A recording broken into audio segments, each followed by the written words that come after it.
muzagira umwaka mwiza kandi Imana izabafashe, ibyo nibyo mbasabira.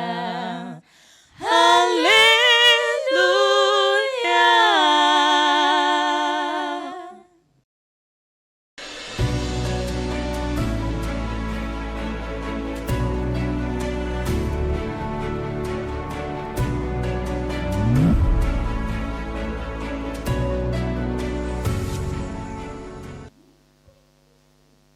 Tubaye ikaze kuri Harvest Bible Fellowship Rwanda.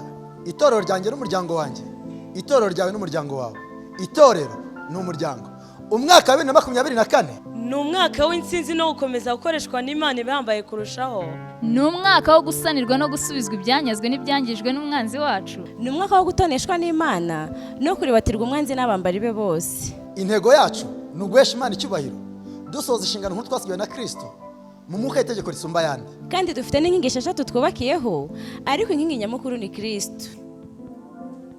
Inkingi ya mbere, tubwiriza ijambo ry'Imana tutarigoreka. Inkingi ya kabiri, tuzamura izina rya Kristo hejuru mu kuramya kwacu. Inkingi ya gatatu, twizera tudashidikanya ku mbaraga z'amasengesho. Inkingi ya kane, twamamaza ubutumwa bwiza bwa Kristo dushize amanga.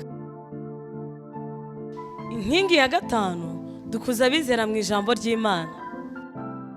Inkingi ya gatandatu, dutangiza amatorero hirya no hino ashingiye kuri Bibiliya no gukomeza guhesha Imana icyubahiro. Intumbero y'itorero ryacu ni uko umuntu wese muri twe aba umwigisha nyakuri wa Kristo, uramya Kristo, ugendana na Kristo kandi ukorera Kristo.